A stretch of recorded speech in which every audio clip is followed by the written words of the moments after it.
Hang pidikab yun ni rehistrado ra ba unta ni gikarnap ni awareness lang basig makapalit mo ani ha kinarnap na nga pidikab na rehistrado na no nagabiyahe na sa Elinita Heights no o sakop ni sa Elinita Homeowners Drivers Association color blue with sidecar plate number L1 o LI 8572 gipanag-iyahan na sa taga NHA ning atong syudad.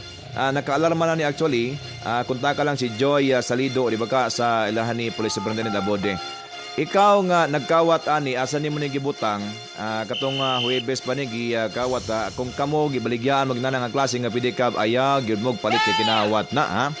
Okay, basig kamo, nakatimbre na ra ba na, naka-alarm na o nagtuo sila nga wa pa ni kagawa sa Davao City. Ikaw kawatan, nga nagkalo o payaton o hanap na kay pananaw kay na ka hibaw mo text o kanang pinalayo hawa lang sa Davao do noted na ra ba ka ikaw man itig suruyan diri sa NHA ug ikaw po'y nagkawat siguro daw ani ako na lang tambag nimo basin og ikaw lang yapoy nag-operate dira sa buhangin unya ang style ba ani Elric no kay ginakarga nila og multicab ug unsa kay pidikab ni ha nagkalapok-lapok pa yun ni pagkabuntag waga ni agris lapok nito giun sa Manila paggikarga yun siguro ni ba kay lisod kaayo ni boy may spelling na diha lang mag nilihig mo diha sa kalsada para di jud mailhan diha nga naiagi sa inyong pidikab yang gikawat payaton ni siya ikaw nagakalo ka diha murag nakarubok ka para baka unya tiguangon na ra baka pag inulsol na pero tambagan na lang ta ka, noted naman ka, nakita na lang ka diha sa to ang mga sniper na mga case tracker na to sa IDMS atong dagan na pagdagad, hawa na lang list dakbayan sa Davao do akong ika-advise dyan nimo. Kaya basin og magsangko pa mo skoros, basin ka nang pidikam, ngay kawat, dihala po kay karga. May buntag Eric, ug salamat sa inyo din ha. May buntag Mindanao. Salamat, Alan Abayes, diha sa DX-12 size. Musunod! 5 ka mga container van, gipang sunog sa Bukidnon. Usa ka lalaki gipusil patay. O duha ka balay sa Panakan. Nangasunog tungod sa napasagdang katol. Sa pagbalik sa May Buntag, Mindanao.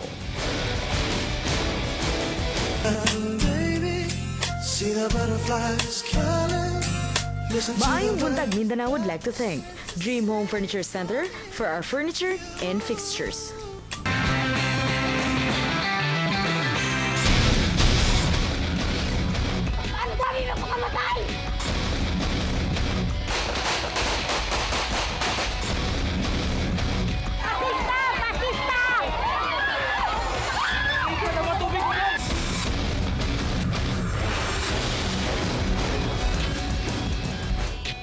May Buntag Mindanao ng Lunes, July 2. Diyan na ang mga headlines sa News Patrol.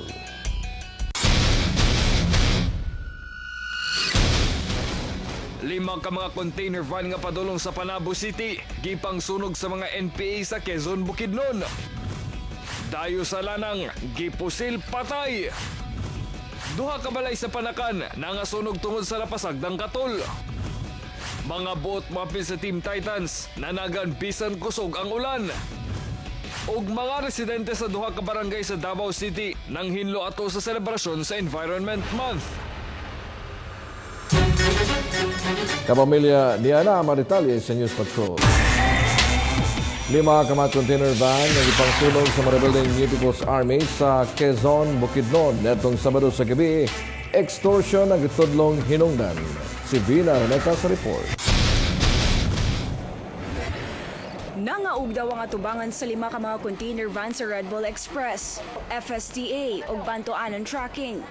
Ang duha ka mga container van, nasunog ang container hasta mga ligid. Human gisunog sa mga sakop sa Guerrilla Front 53 sa rebelding New People's Army sa Purok 9, Barangay Ponsan, Quezon, Bukidnon. Alas 9:30 sa gabi niadtong Sabado. Padulong unta sa Panabo Wharf ang mga container van aron ihatod ang mga kargang saging pang-export. Sumala ni June, usa sa mga driver. Gipahunong sila sa crossing Ponsan sa mga nag-checkpoint nga mga rebelde. Ugi pasulod sa Purok 9. Dayon, gidabdaban ang mga container van. Wala sila bala nga ilabda ng mga driver. Ang gusto lang nila ang unit. Kung daw ang ilang rason? Mga ganito nga nangayo sila kwarta sa among kumpanya pero ang naabot sila limos ra daw. Extortion ang ginatanaong hinungdan ni ini.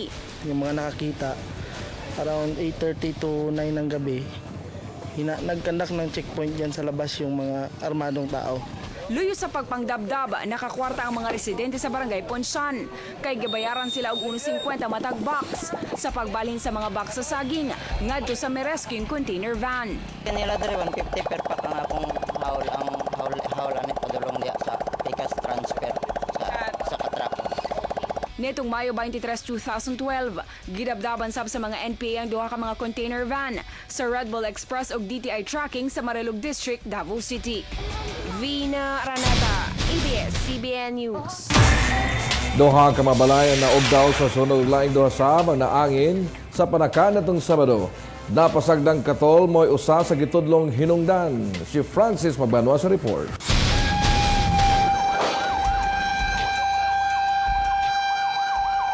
Layo pa lang makitaan ang kabaga sa aso gikan sa nangasunog ng mga balay sa Purok 23, Dakudao Village, Malagamot, Panakan niadtong Sabado. Naglisod pagsulod ang mga bombero tungod sa kapiyot sa dalan. May nalang kay napugan ang pagdako sa kalayo. Una pa man kini mukanig sa mga silingan. Sa kwarto ni Lita Kutakte gidudahang nagsugod ang kalayo tungod sa napasagdang katul. Ingon siya nga ang iyang kauban, iyang duha ka apo, unya nigamit sila og kanang katol doon sa bintana, unyang bintana dunay kortina. Nagpingit sa kasakit sa mga paso sa braso ug gamot si Lita Kutakte kay napaso dihang gisulayan pagsalbar ang mga gamit. Siya ang katol daw niya. Layo naman daw ang katol. Kali na magkusog ang kayugon mo nang wa na may kakuan sa iya, wa na mga sinina ganyan na hipos. Gawa sa balay sa mga Kutakte, naog daw sab ang katapad nga balay. Naing duha ka balay ang partially damaged. Francis Magbanwa, ABS-CBN News. Nagkatensyon sa compound sa Davao del Norte Electric Cooperative kung Daneco sa Tagum City dihang iserve daw unta sa mga opisyal ang sa National Electrification Administration ganea ang temporary restraining order batok sa 8 ka mga board of directors o OIC General Manager sa Daneco tungod sa ilang gipang-atubang nga kasong administratibo. Pero wala kini madayon kay alang nila Compostela Valley Governor Arturo Oy o Davao o Tagum City Mayor Ray Oy ang ngayon ang sheriff sa korte ang maghatod sa TRO sa mga respondents. Karong adlaw, ibalik og serve ang TRO sa mga board of directors.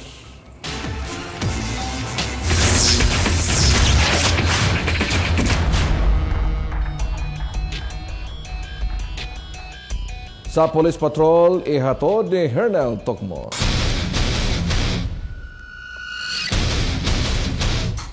Kapamilya niya ng mga balita sa Ronda Patrol. Patay ang usa ka lalaki dihang gipusil sa wala mailhing suspect paggawas sa usa ka imnanan diha sa Lanang, Davao City. Si Francis Magbanwa sa report. Patay ang 19 anyos nga si Tony Bello, human gipusil sa wala mailing suspect sa Bados Kadlaon dihang pagawas kini sa usa ka imnanan sa corner Novatiera Village, Lanang, Davao City. Sumala sa balot vendor nga si Jaime Abanez, nakadungog sila og 4 ka buto sulod sa bar. Pagawas sa biktima, gitiwasan kini og pusil kaduha sa suspect nga nakapula kinsa may ikyas dayon sakay sa motor. Pag nagtindog pa ni tapos gibaril ka upat.